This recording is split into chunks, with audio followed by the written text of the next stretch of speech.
Hey guys, and welcome to another brand new video. In this video, we actually have quite a few different cool things to go and cover over here, and this is in more regards now to the brand new updated PlayStation 5. Now, in case you guys don't know, we're going to give you guys the rundown on what is actually being changed, how this actually might be a really good thing, and as well, all the initial first reviews that are ongoing. Now, in case you guys do or don't know, there actually has been a lot of brand new integrations of the consoles throughout these past few weeks, past few months, and as of right now, it keeps on getting more and more refined and more fine-tuned. So it's very interesting news to go and cover because this basically means that some of you guys watching this video, if for some reason you have not gotten your PlayStation 5, or maybe you guys see a future version of it, you guys actually might get a completely different console. Now, the internals and the specs and a lot of these things will be very similar, so it's not something to hold off on buying a console if you want one. And as well, with a lot of these things still in the pipeline, it will take a while for it to actually fully be developed, but I want to go talk about this because a lot more news is coming out in general with it for the brand new PlayStation 5.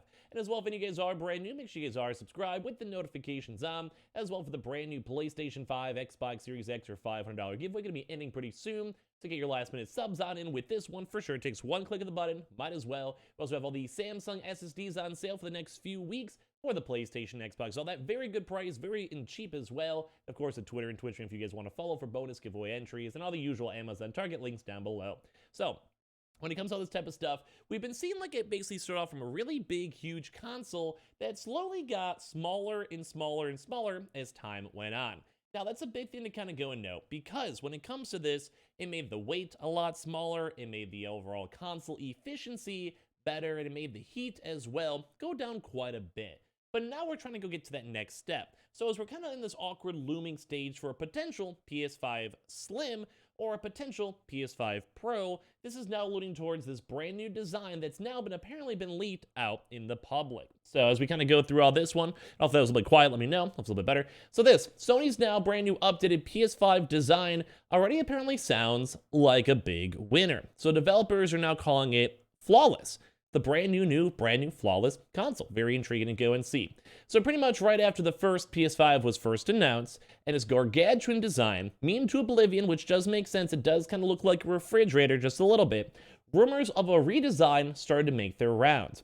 So far, only a few tiny internal tweaks have materialized, which was a slightly different CPU, getting rid of a lot of this copper coil inside the PlayStation console itself, which also makes sense. It tones down the weight, it gets more efficient, and a few little various smaller things that have essentially made the console just very similar spec-wise, but slightly more optimized and efficient.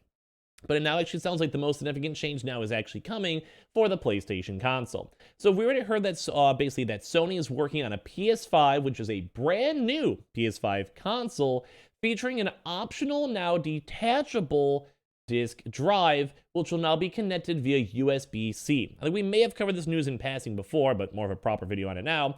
And now it turns out that the device, with people already having a chance to test this and see this, is apparently already out in the wild, and now developers are now describing it as a flawless, basically, console. So this is very nifty because this is not like a rumor or seeing leaks. This is like the prior iterations of consoles that are already in motion and developers are already using, and this could actually completely change the PS5 forever. So PlayStation leaker Tom Henderson took to Twitter to report that the test kit, which is now basically them using this external hard drive type thing, and this is going to be important in a second, basically has now been out in the wild and has also now been described by developers and other people who have had a chance to have the hands-on with it as it's working flawlessly, as in the next big step and jump is looking good. So Henderson recently claimed that the new PS5 will arrive in the middle of next year, with the next iteration of the PS5 set to either be sold on its own or then be bundled with this brand new detachable disk drive.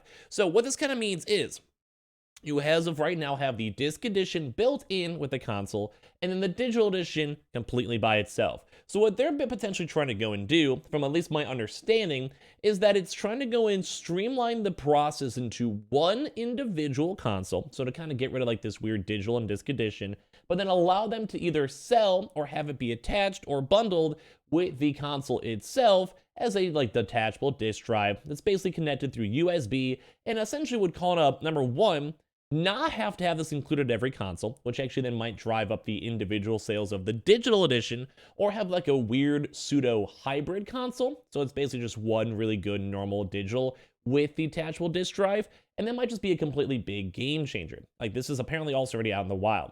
So they're saying, why is this big news for gamers?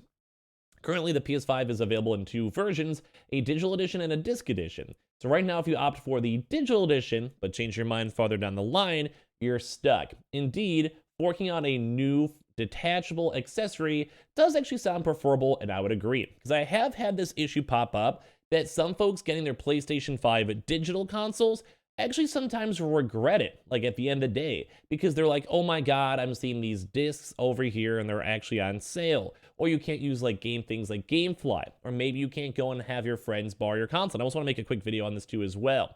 And basically then you just don't have a chance to utilize all those secondary disc things. But same thing too as well if you maybe have to do a return. Sometimes it's easier to do that in an in-person, like, disc itself with the receipt from a Best Buy, Target, etc. Some places obviously have a little bit of pushback, but there's always that smaller chance that you guys can actually utilize that. But as well, there's also different things too, where it's like what if your internet's out? Or like, what if, like, maybe, I don't know, maybe you're trying to go bring your console to a cabin. Like, there's some niche cases too as well that we don't have to talk about too much, but they are actually out there as well. And I do agree, I think it would also streamline this process. So, they also go and state, but the tweak could also help Sony get stock moving. And this is, I think, in my mind, a big thing. As PushSquare notes, it could dramatically streamline Sony's production process, with the company no longer needing to manufacture two separate consoles. Anything that improves the flow of a PS5 console can only be a good thing. And I think that's probably one of the biggest notes. Is number one, it kind of makes it easier then for game companies, as we mentioned, like a Target, Amazon, Best Buy, or whatever, to have a chance to be very chill with their consoles. Like, they don't have to worry about what are the digitals coming in. It makes the whole process easier. But as well, they don't have to worry about all the other various things too. So in terms of having to produce them, you don't have to have two separate product lines. And clearly, they're not making as many PlayStation 5 digitals as they do with the disc edition. So if they can kind of just streamline that process, they might overall just have a higher uptake and make more consoles, which then also, in theory, would make it easier to find the consoles, potentially maybe even cheaper, and we may not have to see this big price increase from that $499 to $550 as other regions have seen. Or as well, maybe the other regions might also calm down if it's faster, cheesier, and just easier and overall to produce the consoles too. And it does also kind of seem too, because like it is like a lot of the same internals. Like the digital and disc editions are pretty much the same internally in terms of specs, in terms of what you get for hard drives. Like they're pretty much the same thing, just without the disc drive. So if you have this brand new Sony technology and also brand new PlayStation 5 console, that's, like I said, this weird hybrid of the two, that probably means it'll be a big game changer, because it might even be cheaper. Like they may want to push it for maybe a $450 price point, or like I said, maybe they'll try to streamline to $400. This is like still testing. It may just only be a pure accessory, maybe as a bonus for the PlayStation 5 digital, but a lot of folks are stating that this should be a brand new console. And as well, this accessory should hopefully make things a bit nicer. And we're more so talking about the future PlayStation console, of if they streamline this process or if they do that hybrid digital one, just for clarification in case someone is kind of curious throughout the video or whatever it may be. I think I made that kind of clear, but just in case, the little double notion for it. But I do think this is kind of a big game changer. Mainly because with this one, we're seeing all these big changes potentially for controllers. We're seeing big changes when it comes to now these like external hard drives and disk readers. And we're also seeing like all these other big updates of fine-tuning the production process, and as well all the other updates of the consoles themselves being updated, as we kind of covered with like CPU, very, very small GPU changes, heat sink changes, heat flow changes, and overall the weight of the consoles going down more and more. So this might either be an iteration of the PlayStation 5 Pro, might be the very first step on a PlayStation 5 Slim, which in theory, I'm probably pushing more towards that. And as well, this does kind of seem, regardless, going to be a brand new console, because it does seem like it's overdue. And we are trying to push these secondary accessories. And we already know that production-wise, all these companies such as Sony or Xbox or Nintendo, if they can save some more money, or at the end of the day, make more consoles to fill this ever-growing demand, they're going to go for it. So a lot of stuff to go cover and think about over here. I think it's very nifty stuff too.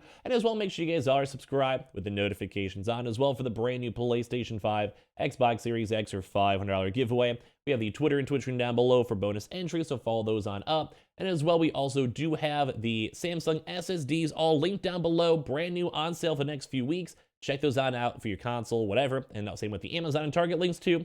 And I appreciate you guys all so much for watching here in the first place.